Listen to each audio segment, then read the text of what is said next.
बढ़ता है, देश को कई मायनों में आगे ले जाते हैं। इसीलिए कहना होगा बनेगा तो बढ़ेगा इंडिया। जी हाँ, जोरदार तालियां हो जाए। और धर्मेंद्र प्रधान जी, जिन्होंने इकोनॉमिक एम्पावरमेंट से लेकर सोशल एम्पावरमेंट गारंटी की बात कही और उनकी सरकार क्या क्या कदम उठा रही है। चलिए अब आगे बढ़ते हैं। और भारत की राजनीति मल्टी डायमेंशनल है गौरव, इसमें कई विचार और बहुत सी आवाजें हैं, लेकिन एक आवाज ऐसी है जो कईयों पर भारी पड़ती है। TV9 भारतवर्ष सत्ता सम्मेलन के मंच पर अब वो हस्ती आ रही है जिसका सिर्फ यहाँ मौजूद मेहमान ही नहीं, TV9 भारतवर्ष के करोड़ों दर्शक सुबह से इंतजार कर रहे हैं। एक ऐसे राजनेता जिनके पास हर सवाल का जवाब है, जो सत्ता पक्ष को सड़क से संसद तक अपने ही अंदाज में ललकारते हैं। कौन है वो? कोई अंदाजा लगाएगा? चलिए इस स्क्रीन पर उनका एक छोटा सा परिचय देख लेते हैं। गुनाहगार मैं हूं, क्योंकि मैं तुम्हारी बात करता हूं, मैं तुम्हारे हक के लिए लड़ता हूं। कॉलेज के दिनों में क्रिकेट के तेज गेंदबाज रहे असदुद्दीन ओवैसी राजनीति की पिच पर भी बयानों के बाउंसर के लिए मशहूर हैं। खुदा के लिए अपने मजहब को बचा ले हिंदुत्व के लोगों से। और जोरदार तालियों से स्वागत करिए देश के लोकसभा सांसद, बेजोड़ वक्ता, AIMIM के चीफ असदुद्दीन ओवैसी का, जिनसे सवाल जवाब के लिए मैं मंच पर बुलाना चाहूंगा मेरे सहयोगी कार्तिकेय शर्मा को। तालियां रुकनी नहीं चाहिए, एक बार जोरदार तालियों से स्वागत हो AIMIM चीफ और सांसद असदुद्दीन ओवैसी जी का। कैसे हैं आप? आपने देखा प्रोग्राम का नाम ऑल इंडिया भाईजान? पसंद आया आपको? नहीं, आप लोग बदनाम करने पे तुले हुए हैं तो कुछ नहीं कर सकता। नहीं, मैंने तो बड़े प्यार से भाईजान बोला। हम ही भाईजान बनाएंगे, बाकी सब क्या है नहीं मालूम। चलिए, मुझे तो लगता था भाईजान प्यार से बोला जाता है। वैसे साहब एक चीज बताइए, आपने 2008 से अब तक 11 राज्यों में अपनी पार्टी पहुंचा दी। दिल्ली पर नजर है? नहीं, ऐसा कुछ नहीं है, दिल्ली पे नज़र नहीं है मेरा। देखिए, कोई पॉलिटिकल पार्टी का एक नेचुरल एक्सपेंशन का प्लान होता है, तो हमारी पार्टी की भी हम कोशिश कर रहे हैं कि, और इससे भारत की लोकतंत्र मजबूत होगा, डेमोक्रेसी मजबूत होगी, तो वही उसमें काम कर रहे हैं। और ईमानदारी की बात तो यह है कि हमारे बुज़ुर्गों की मेहनत का फ़ायदा मैं उठा रहा हूँ। उन्होंने इतनी पार्टी को मजबूत किया उस वक्त आंध्र प्रदेश में कि मैं अब उसको आगे लेके जा सकता हूँ, तो क्रेडिट उनको जाता है। पर कुछ लोगों को दर्द भी है इस बात का कि आप मजबूत हो रहे हैं, वो कमज़ोर हो रहे हैं, जहाँ पहुँचते हैं वो सत्ता से दूर हो जाते हैं। तो कंपटीशन है, तो कंपटीशन में सबको मेहनत करना पड़ेगा। कभी मैं नहीं जीतता हूँ, कोई दूसरा जीतता है, तो इसमें तो कोई ताजुब की बात नहीं होनी चाहिए। उसमें तो सबको मेहनत करना है, काम करना है, आवाम का दिल जीतना है। आपकी फ़ैन फॉलोइंग तो बहुत है, चाहे यहाँ हो, हैदराबाद में हो, कश्मीर में हो, दिल्ली में हो। इसका सीक्रेट क्या है? सब इसमें देखिए, ये बात सच नहीं है, क्योंकि अगर इतना फॉलोइंग होती तो मैं कई चुनाव जीत जाता। तो लोग सुनते हैं, मगर अभी बहुत मेहनत करना है, बहुत कामयाबियाँ हासिल करना है, बहुत से मंजिलों को पाना है। तो अभी लड़ाई जारी रहेगी, जद्दोजहद चलती रहेगी। तो इस पे मैं खुश नहीं हो सकता हूँ, मगर बहुत आगे जाना है, कोशिश करते रहेंगे। कुछ लोग कहते हैं कि ओवैसी साहब की डबल पावर है, अगर जितवा ना सकें तो हरवा ज़रूर देंगे। नहीं, ऐसा नहीं है। देखिए, कांशीराम साहब ने अच्छा कहा था कि इलेक्शन आप लड़िए, पहले हारिए, हरवाइए, फिर जीतिए। तो इलेक्शन लड़ना है तो आप जब तक आप इलेक्शन नहीं लड़ेंगे तो आप अपनी ताकत कैसे दिखाएंगे, आप अपनी पार्टी की स्ट्रेंथ कैसे दिखाएंगे। तो इसीलिए हम इलेक्शन लड़ते हैं, और बहुत सी बार कामयाबी नहीं मिलती, मगर हम लड़ते हैं इलेक्शन ताकि हमारी सफ़र को हम जारी रख सकें, और आज नहीं तो कल मिलेगी कामयाबी। एक चीज़ बताइए कि अखिलेश, ममता और कांग्रेस के कई नेता आपको सोशल मीडिया स्टार बोलते हैं। हैदराबाद में रॉक स्टार, ये लोग कहते हैं आप सोशल मीडिया स्टार। सही बात है? नहीं, चलिए, कुछ तो मान तो लिए हैं। इनका बड़ापन है कि मुझे कुछ मान लिए लोग कि मैं कुछ हूँ। अच्छा, ये पूरा किसान आंदोलन चला, वैसे साहब आप नज़र नहीं आए? नहीं, किसान आंदोलन में तो ये तो ए पॉलिटिकल आंदोलन है, और हम सब लोग उसकी तायीद कर रहे हैं, सपोर्ट कर रहे हैं उनको। तो उसमें जाकर खामखा हम लोग माहौल को क्यों ख़राब करें? वो लोग कर रहे हैं। हाँ, उनके डिमांड जो है वो जस्टिफाइबल डिमांड्स हैं और सरकार को उसको मानना चाहिए, कबूल करना चाहिए, और ये हम बोले हैं और फिर से बोल रहे हैं। ओवैसी साहब, आपको एक मैं मसले पे लाता हूँ। मैंने आपकी पूरी स्पीच सुनी संसद में, आपने लंबा भाषण दिया था। आप काफ़ी नाराज़ थे, गुस्से में भी थे जब आपने भाषण दिया। आपको इतना गुस्सा क्यों आ रहा था सदन में? नहीं, कहाँ गुस्सा था, वो गुस्सा तो नहीं था। नाराज़ थे आप? नहीं, आप यही बात नरेंद्र मोदी के बारे में क्यों नहीं बोलते? 1.5 घंटे का भाषण दिए। नहीं, वो बात अलग है भाई, आप नाराज़ थे। आपने 8 मिनट बोला तो उसमें गुस्सा कहाँ नजर आएगा? 8 आपने 92 की बात को प्राण प्रतिष्ठा से जोड़ दिया, राम मंदिर वाले। हाँ बिल्कुल, ये फैक्ट है। देखिए, 22 जनवरी की बुनियाद तो 1949 में डाली गई थी, जब जीबी पंत ने मस्जिद के अंदर मूर्तियां रखने की इजाज़त दी। 22 जनवरी की बुनियाद तो 6 दिसंबर को डाली गई। तो ये बिल्कुल सच है। और अगर 6 दिसंबर नहीं होता, 22-23 दिसंबर की रात में 49 में मस्जिद में मूर्तियां नहीं रखी जाती, तो 22 जनवरी मुमकिन था क्या? बताइए आप। लेकिन ओवैसी साहब, ये जो मंदिर बना है वो तो कोर्ट के आदेश से बना है। हाँ बिल्कुल। और उसका दूसरा पहलू भी है। नहीं, कोर्ट मस्जिद की जगह भी है। नहीं, कोर्ट इसीलिए तो हमने डिसएग्री किया था सुप्रीम कोर्ट के जजमेंट को, कि सुप्रीम कोर्ट ने ये कहा कि हम आस्था की बुनियाद पर ये फैसला दे रहे हैं, और वही सबसे बड़ा आज प्रॉब्लम बन चुका है और कल भी बनेगा। क्यों?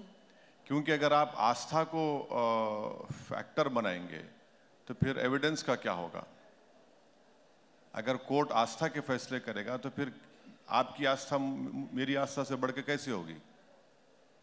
बताइए आप। वो तो गलत है वो। इसीलिए हम यकीनन, सुप्रीम कोर्ट एपेक्स कोर्ट है, आखिरी कोर्ट है, और जस्टिस JS वर्मा ने कहा था, सही कहा था, कि supreme court is supreme but not infallible. तो वो फैसला बिल्कुल जो फैसला आया था वो आस्था की बुनियाद पर था। और जिस बात का मुझे खदशा था, डर था कि ऐसे कई इश्यूज ओपन हो जाएंगे, अब इश्यूज ओपन हो गए। आपका ऑब्जेक्शन किस चीज़ पे है ओवैसी साहब? आपका ऑब्जेक्शन राम मंदिर पे है या उससे जुड़ी आस्था से है? नहीं, मेरा ऑब्जेक्शन इस बात पर है कि 6 दिसंबर को सुप्रीम कोर्ट को वादा कर वहाँ पर अडवाणी और जितने बीजेपी RSS के नेता थे, उन्होंने सुप्रीम कोर्ट को वादा किया था कि हम मस्जिद को हाथ नहीं लगाएंगे, और मस्जिद को उन्होंने शहीद कर दिया, डिमोलिश कर दिया। और तरफे तमाशा ये है कि किसी एक का भी कन्विक्शन नहीं हुआ उसमें, किसी एक का भी कन्विक्शन नहीं हुआ। अगर जीबी पंत उस वक्त उन मूर्तियों को हटा देते और बोलते कि नहीं ये गलत हुआ है, 145 CRPC इस्तेमाल कर लेते, तो ये इशू नहीं बनता। आप बगैर मुस्लिम पक्ष को सुने 86 में ताले खोल दिया आप। तो ये तो एक नाइंसाफी की एक पूरी लिस्ट है। तो यही हम बता रहे हैं। क्यों किसी मंदिर के ऊपर हमारे को गुस्सा होगा? भाई ये मुल्क, जैसा अभी आपने कहा, ये मुल्क की खूबसूरती, इसकी डाइवर्सिटी है, इसका प्लुरलिज्म है। इस देश का कोई मजहब कभी था नहीं, ना कभी रहेगा। ये देश तो उन लोगों को भी मानता है जो किसी भगवान या अल्लाह को नहीं मानते। तो इस देश को अगर आप एक समुदाय, रिलीजन से जोड़ देंगे तो ये तो संविधान के खिलाफ है। लेकिन असदुद्दीन जी, अगर आप एक बात कह रहे हैं कि एक धर्म दूसरे धर्म से बड़ा नहीं होता, लेकिन आप सांसद हैं, आपने संसद में जब भाषण दिया तो आपने कहा आप राम के सम्मान करते हैं, और दूसरी तरफ आपने बाबरी मस्जिद जिंदाबाद बोला। हाँ, बुरी बात क्या है उसमें? मैंने कहा कि मैं नाथूराम के खिलाफ हूँ। आप खिलाफ है नहीं नाथूराम के, सबको होना चाहिए नाथूराम के खिलाफ। और बाबरी मस्जिद जिंदाबाद बोलना गलत बात क्या है? बाबरी मस्जिद को तो मंदिर तोड़कर नहीं बनाया गया, सुप्रीम कोर्ट ने कहा। बिल्कुल, सुप्रीम कोर्ट ने कहा कि वहां पर मंदिर तोड़कर नहीं बनाया गया। तो ये आर्गुमेंट जो बीजेपी झूठ फैला रही थी कि मंदिर तोड़कर मस्जिद बनाया गया, वो तो सुप्रीम कोर्ट नकार दिया। अच्छा, आप बताइए, बीजेपी को राम मंदिर कब याद आया? नहीं, मैं बीजेपी का प्रवक्ता नहीं, बता रहा हूं आपको। पालनपुर का रेजोल्यूशन 1989 में पास किया, उससे पहले तो नहीं हुआ।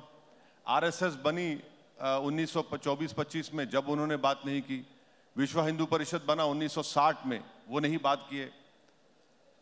महात्मा गांधी से लेकर, सरदार पटेल से लेकर, के मुंशी से लेकर, बाल गंगाधर तिलक से लेकर, मालविया साहब से लेकर, किसी ने बात नहीं की वहां पर।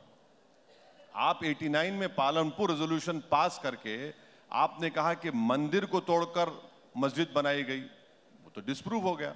लेकिन राम मंदिर का आंदोलन तो बीजेपी से पुराना है, वो तो सबको पता है। हेमंत जी की किताब भी पढ़ लीजिए, कहाँ 250 साल पुराना है। 1800 देखिए लीगल फाइट चल रहा था 1800 1875-80 में। मस्जिद के सामने चबूतरा था, मस्जिद पे झगड़ा नहीं था, वो चबूतरे पे झगड़ा था। वही तो हम बता रहे हैं आपको। लेकिन वो आस्था की भी तो बात है ओवैसी अरे साहब। चबूतरा बाहर है भाई, मस्जिद में अंदर तो नहीं था। आपने चबूतरे को छोड़कर मस्जिद के अंदर मूर्तियां रख दी और उसके बाद लॉक डाल दिए। अच्छा, आपको मालूम कि जो कलेक्टर साहब ने ये मूर्तियां रखकर मस्जिद को बंद किया, वो बाद में नायर साहब जनसंघ के एमपी बन गए वहां से।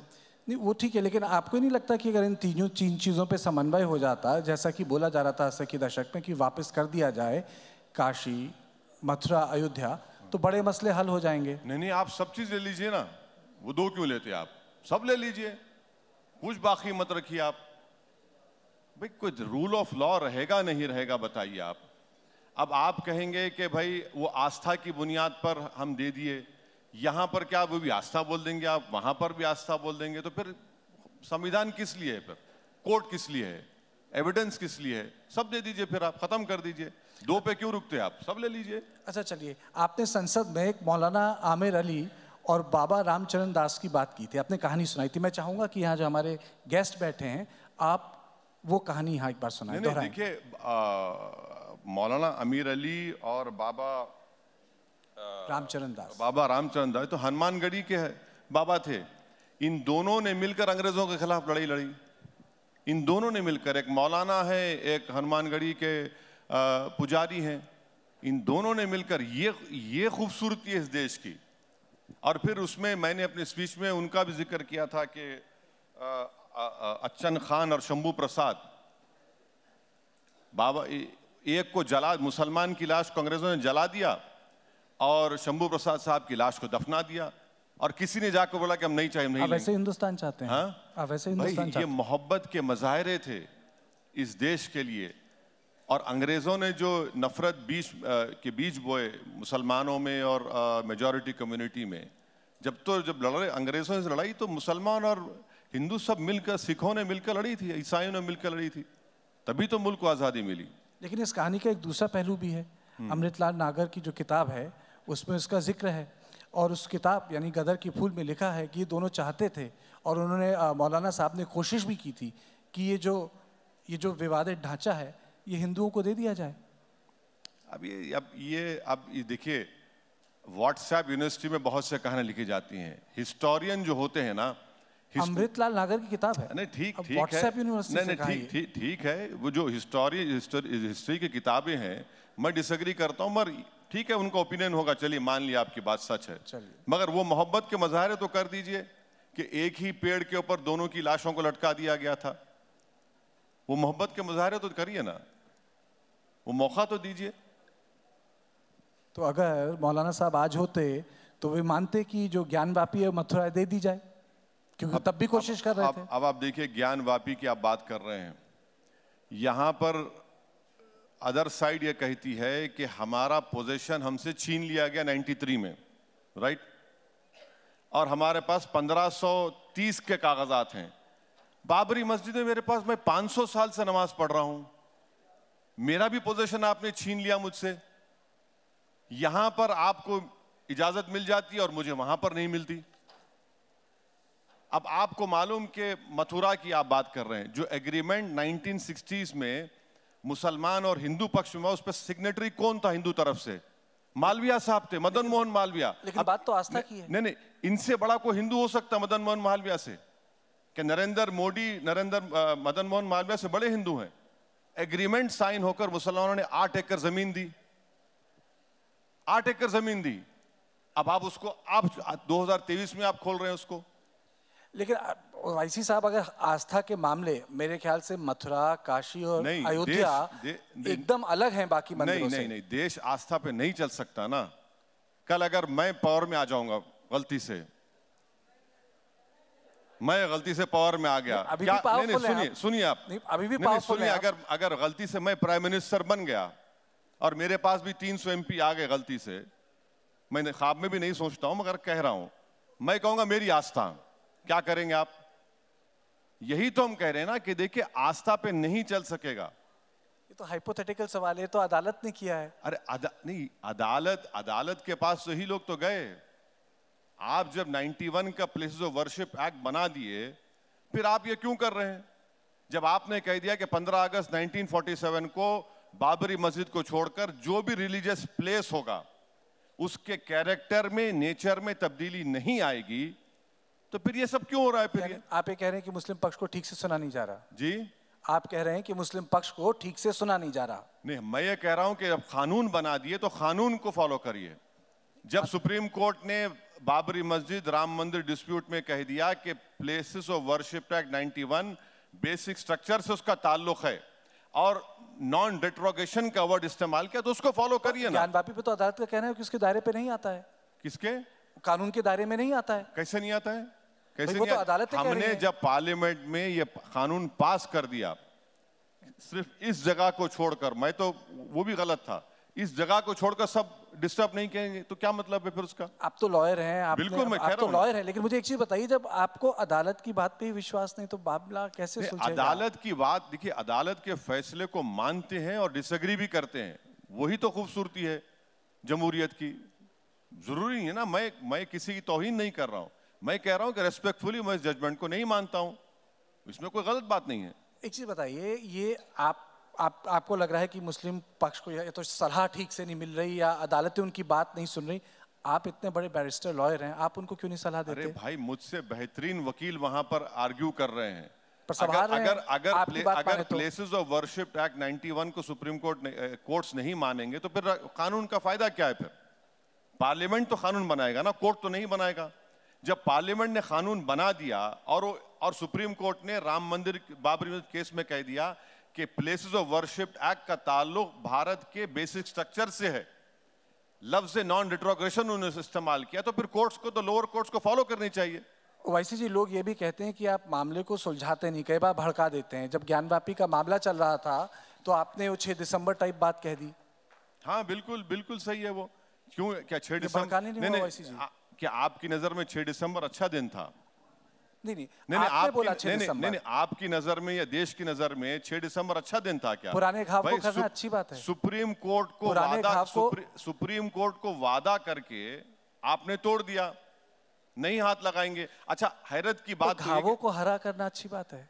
देखिए, जख्म जो दिया गया था उस जख्म को याद रखिए, दोबारा जख्म नहीं लगना चाहिए। आप हिस्ट्री से सीखते हैं, हिस्ट्री को रिपीट नहीं होने देते आप।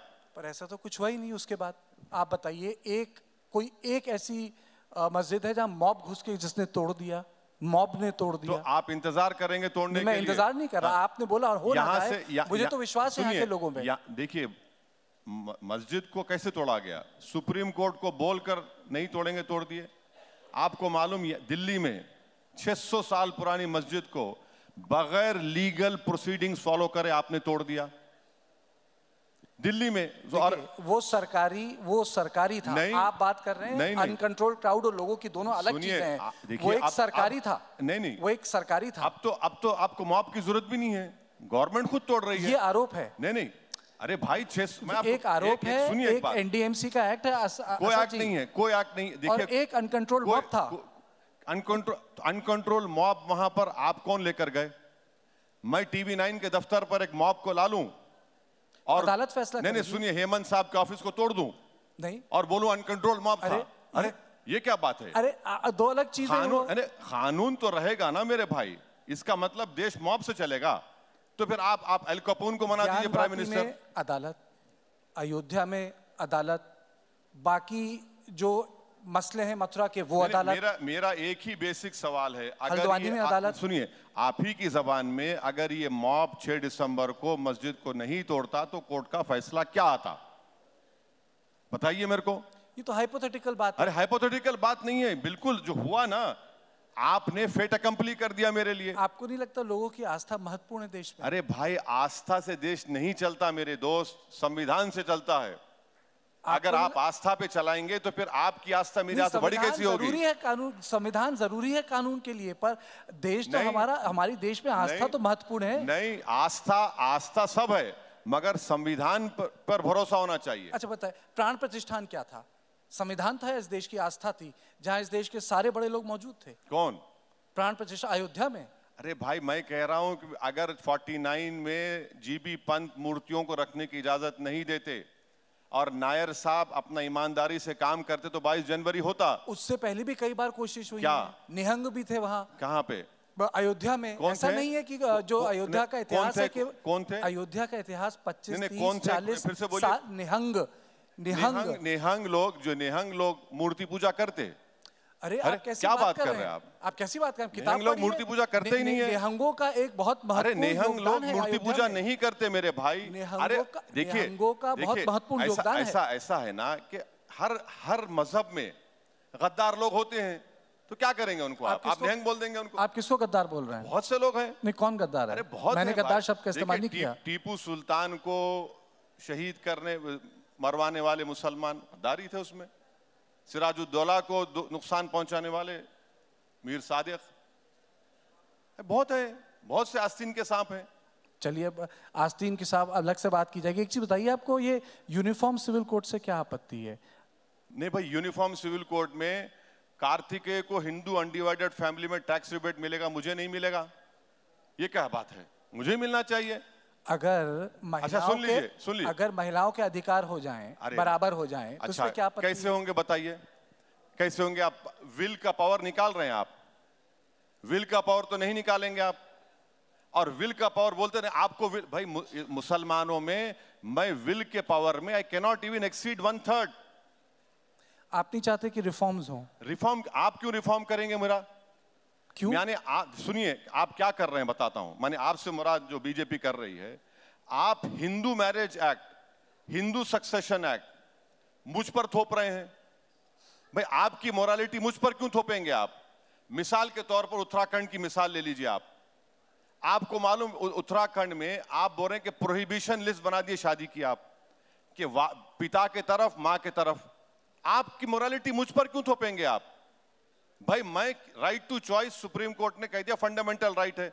उत्तराखंड में आपने कह दिया कि प्रोहिबिटेड लिस्ट बना दिया आपने, वो कैसे होगा बताइए? अच्छा, आप उसमें प्रॉपर्टी का डिवीजन डिस्ट्रीब्यूशन पे एक इल्जाम लगाते, नहीं मुसलमान की बेटी को भाई के बराबर हिस्सा नहीं मिलता। ये क्यों नहीं बोलते कि मुसलमान की बेटी को अपने बाप की जायदाद में भी हिस्सा मिलता, अपने हस्बैंड की जायदाद में भी हिस्सा मिलता उसको?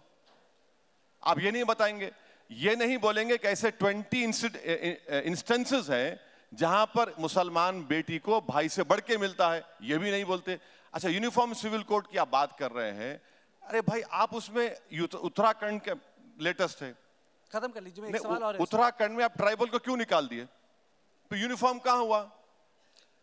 सुनिए, आर्टिकल 25 के तहत एक तो आप निकाल दिए ट्राइबल को, राइट टू इक्वालिटी का वायलेशन है, और फिर आप उसमें कह रहे हैं कि नहीं एक्सेप्शन, कहे का एक्सेप्शन दे रहे हैं आप?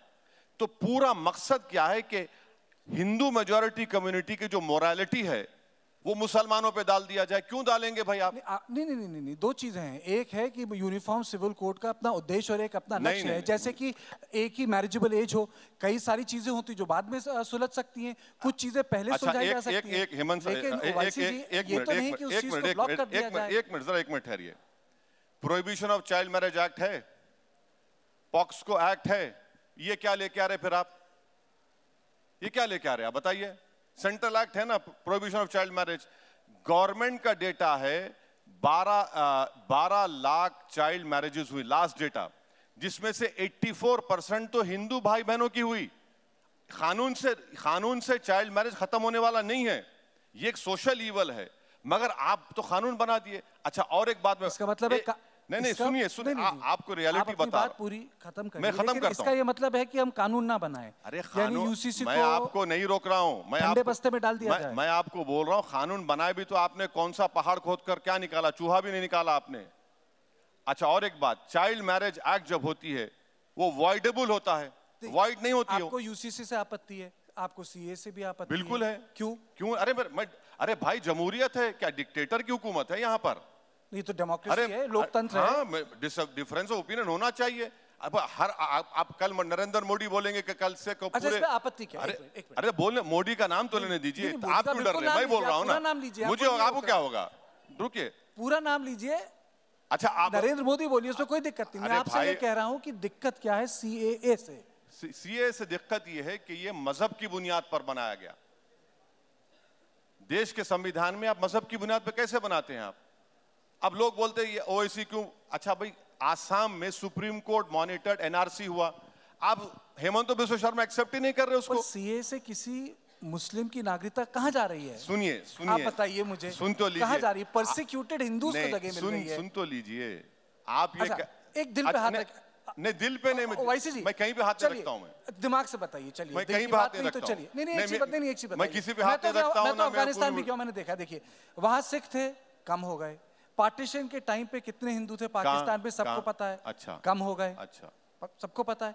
तो अगर परसिक्यूटेड आप ये बोलना, अच्छा अब आप पूछ लिए ना, अगर परसिक्यूटेड हिंदूज को अगर देश में जगह मिल जाए तो उसमें दिक्कत क्या? बस देखिए, मैं इस बात का मुखालिफ नहीं हूं कि पाकिस्तान से, अफगानिस्तान से, बांग्लादेश से, श्रीलंका से, बर्मा से हिंदू भाई बहन, सिख, क्रिश्चियन आ जाएं।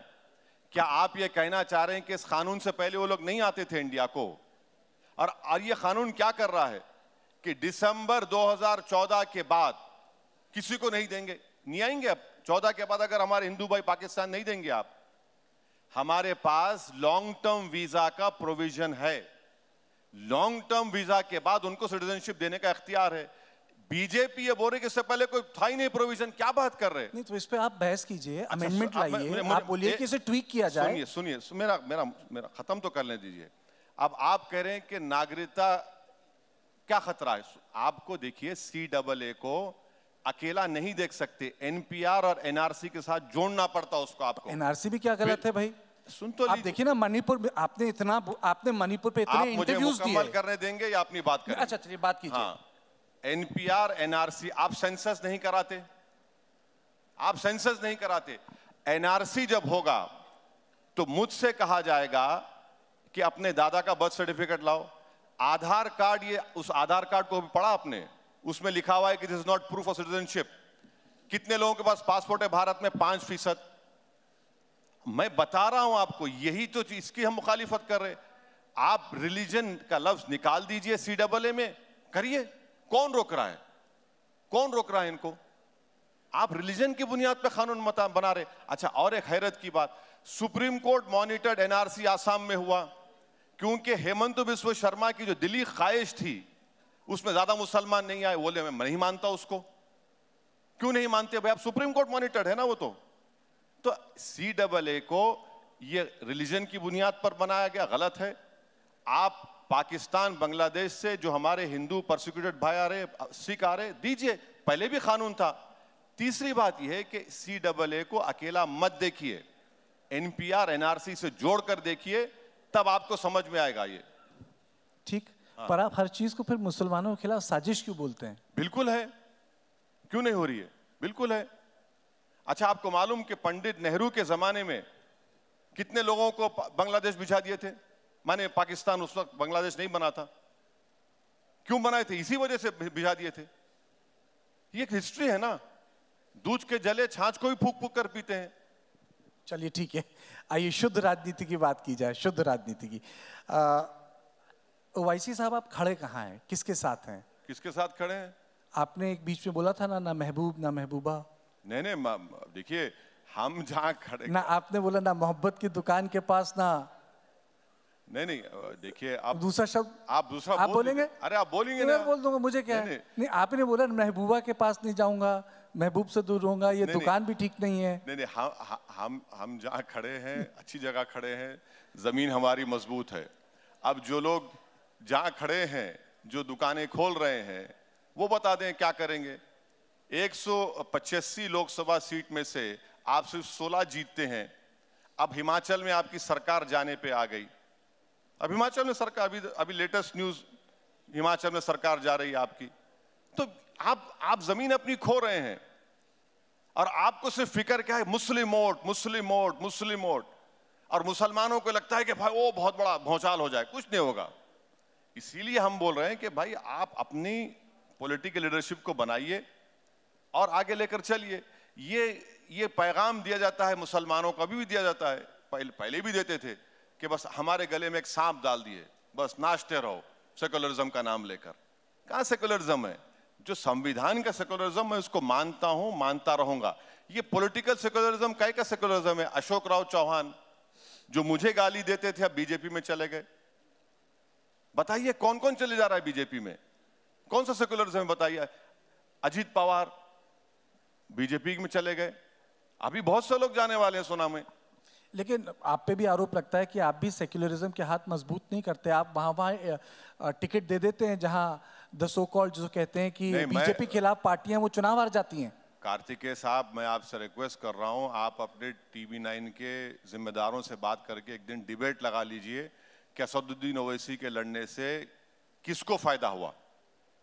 10 मिनट भी नहीं लगेंगे, पूरे उठ के चले जाएंगे यहां से। इंपेरिकल डेटा रख के बात करेंगे। लोकसभा की 3 सीट में लड़ता हूं और मोदी 306 जीत जाते हैं मेरी वजह से, और जो 400 लड़ते और 50 पे आ जाते वो दूध के धुले हुए हैं। मेरा नाम असदुद्दीन है इसलिए मुझे गाली दी जाती है, और जो लड़ते हैं यूपी में 400 सीट जीतते हैं 2 और 1, उनको कुछ नहीं बोलते आप। मैंने आपसे मुराद जो दूसरे लोग जो हमको गाली देते। पर किशनगंज का दर्द भी तो समझिए। क्या किशनगंज वही सीट अनाउंस कर दी आपने। हाँ? किशनगंज का दर्द तो समझिए। नहीं कि अरे मैं पिछले बार भी किशनगंज लड़ा था, 3 लाख वोट मिले हमको। एक ही सीट कांग्रेस जीती या गठबंधन जीता किशनगंज, हम बीजेपी नहीं जीती। पहला टिकट आपने किशनगंज ही अनाउंस कर दिया। नहीं भाई, हम लड़े हैं वहां पर। अच्छा और एक बात सुनिए, मेरे तो हुआ होगा कांग्रेस को। बिहार के चुनाव में मेरे 5 MLA जीते। सीमांचल की जनता को सलाम, सबसे बैकवर्ड एरिया भारत का, उन्होंने मेरे 5 विधायक को जिताया। 4 विधायक को आप खरीद लिए, और महाराष्ट्र में आपसे कांड होता है तो आप आसमान सर पे उठा लिए।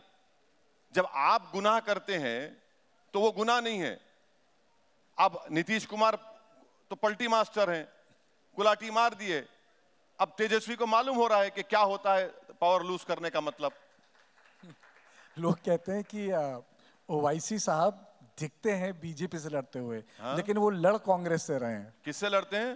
दिख तो रहे हैं बीजेपी से लड़ते हुए, हाँ। लेकिन लड़ कांग्रेस से हाँ, रहे हैं। इसीलिए टोल गेट के पास मुझ पर 6 गोलियां चलाई गई थी। मैं बोला था किसी को चला दो बेटा गोली।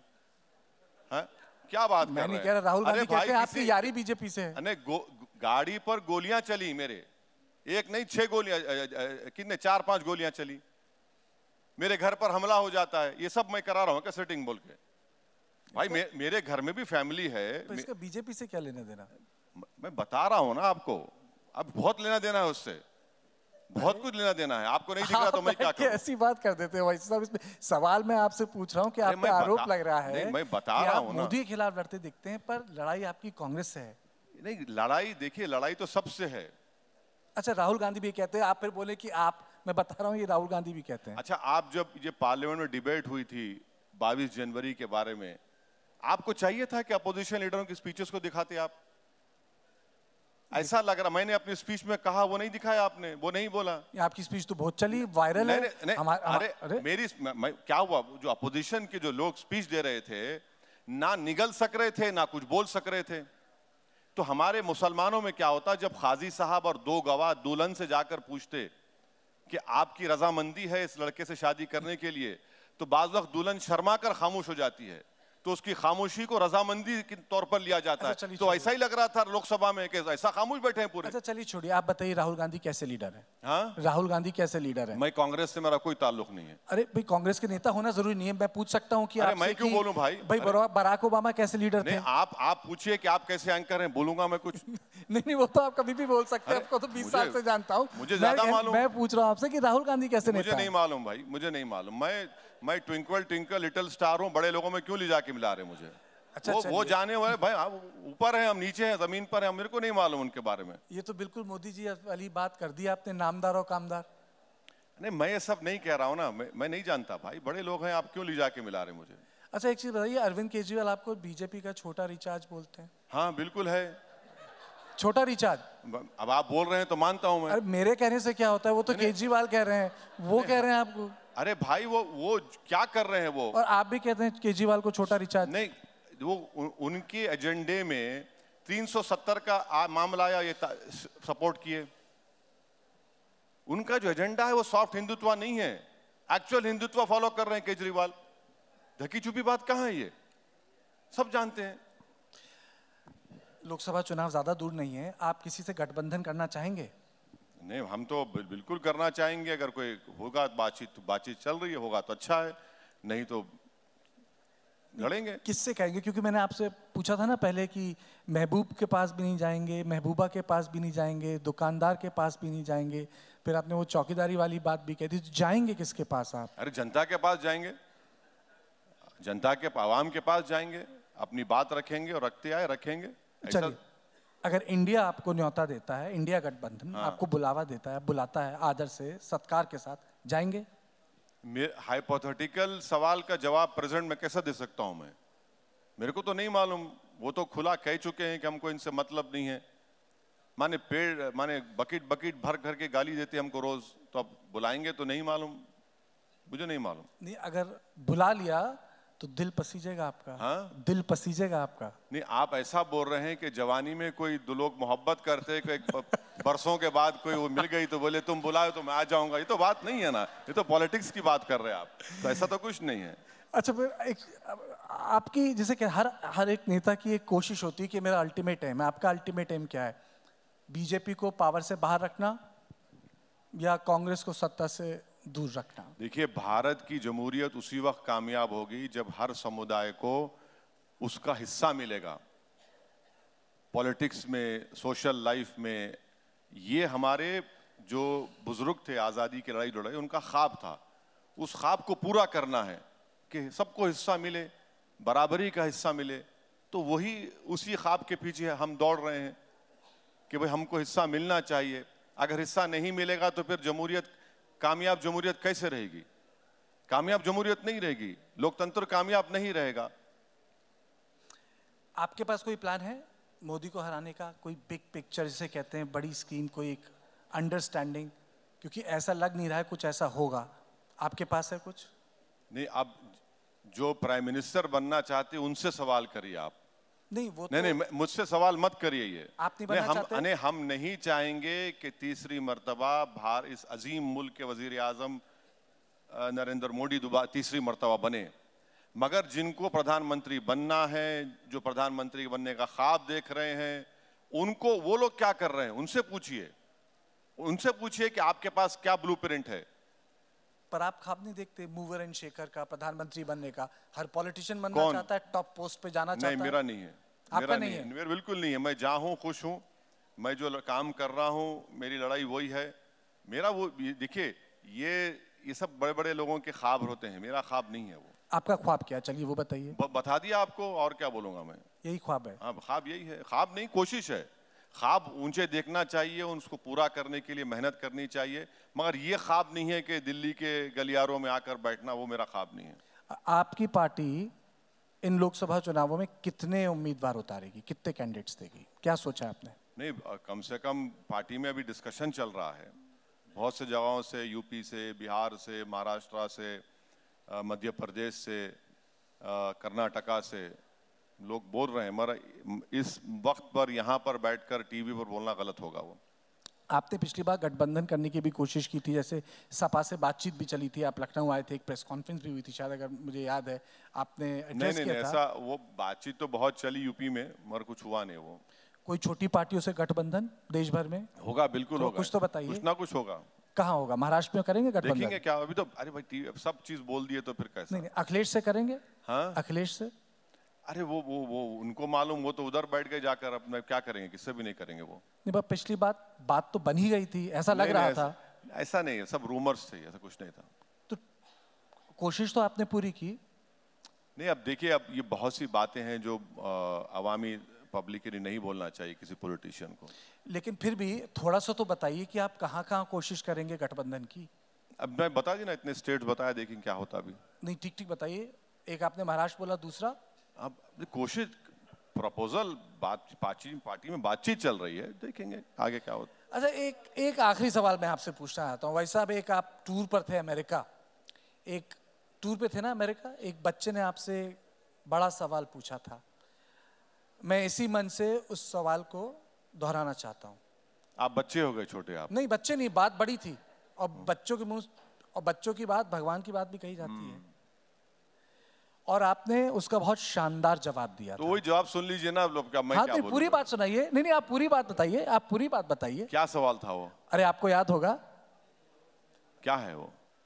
उन्होंने, उस बच्चे ने आपसे सवाल पूछा था कि असदुद्दीन ओवैसी पाकिस्तान के मुसलमानों को अपना भाई मानते हैं या नहीं, ये सवाल था।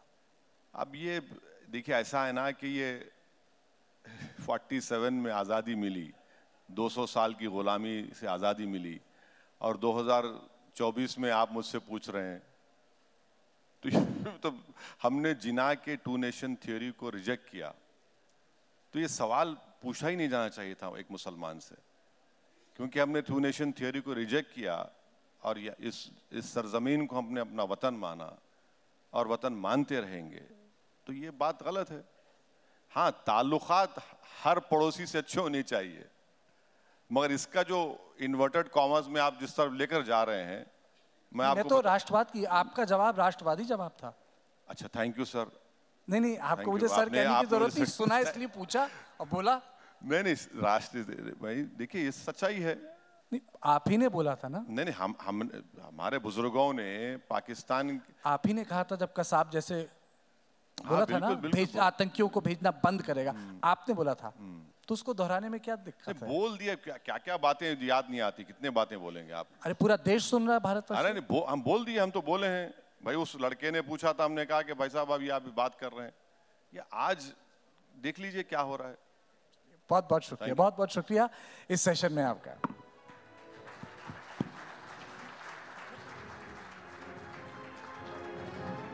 जोरदार तालियां हो जाए। ओवैसी साहब, मैं चाहूंगी आप कुछ क्षणों के लिए हमारे साथ रहें। हमारे मैनेजिंग एडिटर परितोष चतुर्वेदी आपका सम्मान करेंगे शॉल देकर।